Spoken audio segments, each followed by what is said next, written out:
আসসালামু আলাইকুম। Gen cooking and ব্লগের আজকের পর্বটি দেখার জন্য আমন্ত্রণ রইল।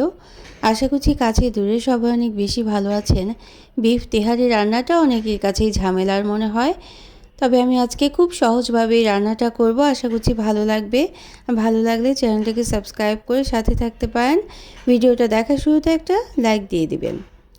এখানে আধা কেজির মতো পোলাওয়ের চাল নিয়েছি, চিনি গুঁড়ো পোলাওয়ের চাল ভালোভাবে পানি দিয়ে ধুয়ে ভিজিয়ে রেখেছি আধা ঘন্টার মতো।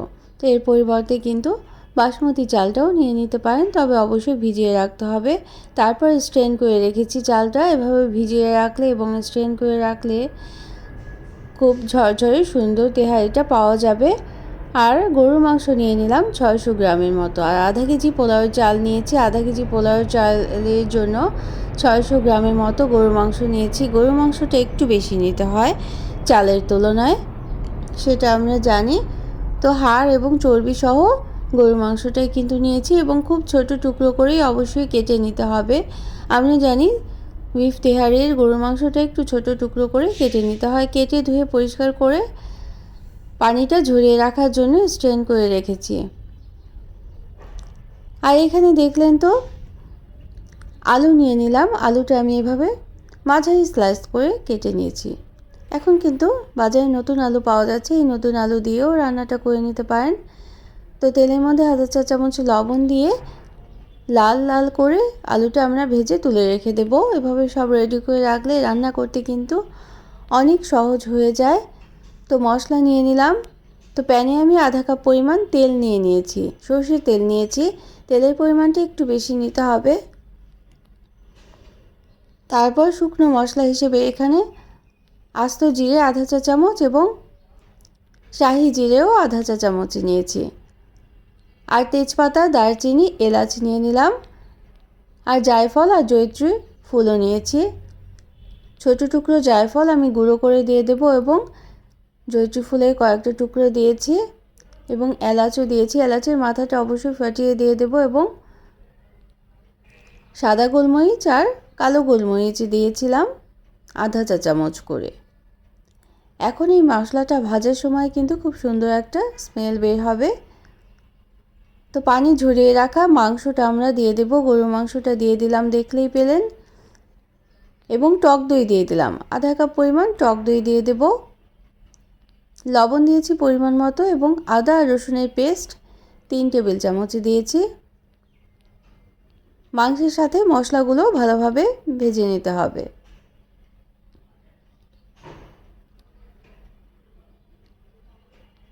তো এখানে জিরা গুঁড়ো 1 চা চামচ, শুকনো মরিচের গুঁড়ো 1 চা চামচ দিলাম এবং ধনে গুঁড়ো 1 চা চামচ দিয়েছি। দিয়ে এই তেলের মধ্যে মশলাটা কষিয়ে নিতে হবে। টক দই যে পানিটা উঠেছে এই পানিটা দিয়ে কষিয়ে নিলে মাংসটা থেকে খুব সুন্দর একটা স্মেল বের হবে। তখন আমরা পানি দিয়ে দেব রান্নাটা হওয়ার জন্য। অর্থাৎ প্রথমে কিছুটা সময় প্রায় 10 থেকে 15 মিনিট আমি কষিয়ে নিয়েছিলাম। তারপর পরিমাণ মতো গরম পানি দিয়ে মাংসটা সিদ্ধ করে রাখার জন্য দিয়ে দিলাম এবং ঢেকে রাখবো। তবে মাঝে মাঝে নেড়ে নিয়েছিলাম। আমার প্রায় 40 মিনিট প্রয়োজন হয়েছিল। তো আপনারা চাইলে কিন্তু প্রেসার কুকারেও রান্নাটা করে নিতে পারেন, গরুর মাংসটা কুক করে নিতে পারেন, তাহলেও কিন্তু অনেক সহজ হয়ে যায় রান্নাটা। আমি একটা কড়াইতে শিফট করে নিলাম, যেহেতু আমরা চাল দিব এই জন্য। তো আমাদের মাংসটা কিন্তু খুব সুন্দরভাবে কুক হয়ে গিয়েছে। 40 মিনিট রান্না করে নেওয়ার পর আমি কিন্তু মাঝে মাঝেই ঢাকনাটা খুলে নেড়ে দিয়েছি। নেড়ে ভালোভাবে কুক করে নিয়েছি। গরুর মাংসটা নরম হয়ে গিয়েছে, প্রায় 90%-এর মতোই নরম হয়ে গিয়েছে। তো এখন কিছুটা সময় নেড়ে নিলাম, নেড়ে একটু ভুনে নিলাম। তারপর 1 চা চামচ পরিমাণ গরম মশলা গুঁড়ো দিয়ে দেব। গরম মশলা গুঁড়োর মধ্যে আমার সব ধরনের মশলাই দেয়া আছে। তো এই মশলাগুলো যদি রেডি করা থাকে তাহলে কিন্তু এই বিফ তেহারি রান্নাটা অনেক সহজ হয়ে যায়।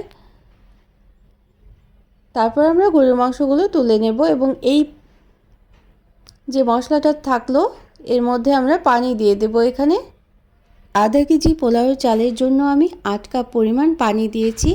পানির পরিমাণটা ডাবল দিতে হবে, যতটা চাল তার চেয়ে ডাবল পরিমাণ পানি দিয়েছি। পানি দিয়ে এর মধ্যে লবণ দিয়ে দেব, 1.5 চা চামচ লবণ দিয়ে চালটা আমরা দিয়ে দেব। স্ট্রেন করে রেখেছিলাম, স্ট্রেন করে রাখলে আলাদা পানিটা কিন্তু ঝরে যায়। আর এভাবেই তেহারি রান্নাটা অনেক সুস্বাদু হয়। এই ছোট ছোট টিপস ফলো করে রান্নাটা করলে রান্নাটা দেখবেন অনেক সহজ হবে এবং অনেকই সুস্বাদু হবে।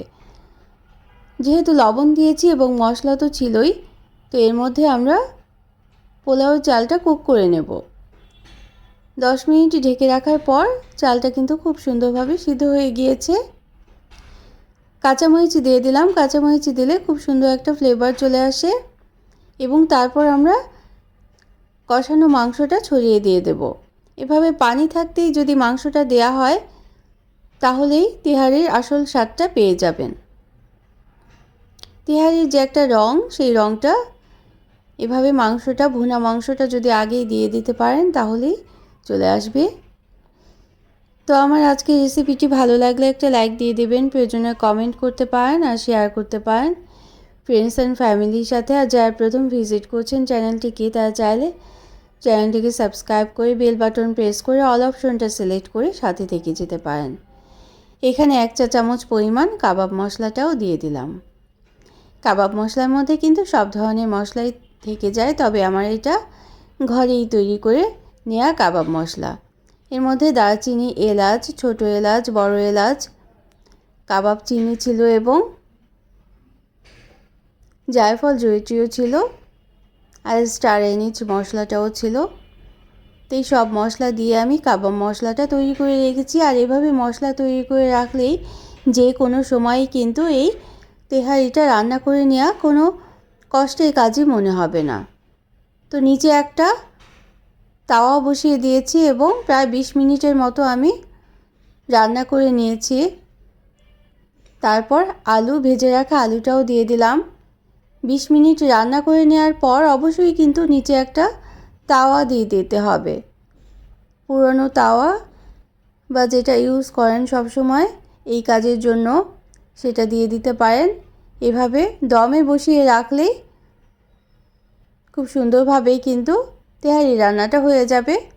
পানির পরিমাণটা যদি ঠিক রাখা হয় তাহলে কিন্তু চালটা খুব সুন্দরভাবেই কুক হয়ে যায় আর চালটা ঝরঝরেও হয়।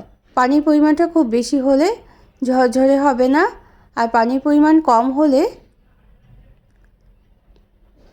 সিদ্ধ হতে চাইবে না। এখানে কেওড়া জল দিয়ে দিলাম 1 চা চামচের মতো। তো আমি নেড়ে দেখিয়ে দিচ্ছি কি সুন্দর ঝরঝরে হয়েছে। তো তেহারি রান্নাটা কিন্তু আর কোনো কষ্টের কাজই মনে হবে না এই রেসিপিটা দেখলে। তো যারা এতক্ষণ সাথে থাকলেন সবার জন্য রইল অনেক অনেক শুভকামনা, অনেক ভালোবাসা। অন্য কোনো দিনে অন্য কোনো রেসিপি নিয়ে আসবো ইনশাআল্লাহ। সেই পর্যন্ত আমরা সবাই সবার জন্য দোয়া করব। আমি সার্ভ করে নিয়েছি। সার্ভ করে নেওয়ার সময় কিন্তু অনেকটাই ঝরঝরে হয়ে গিয়েছিল এই তেহারিটা।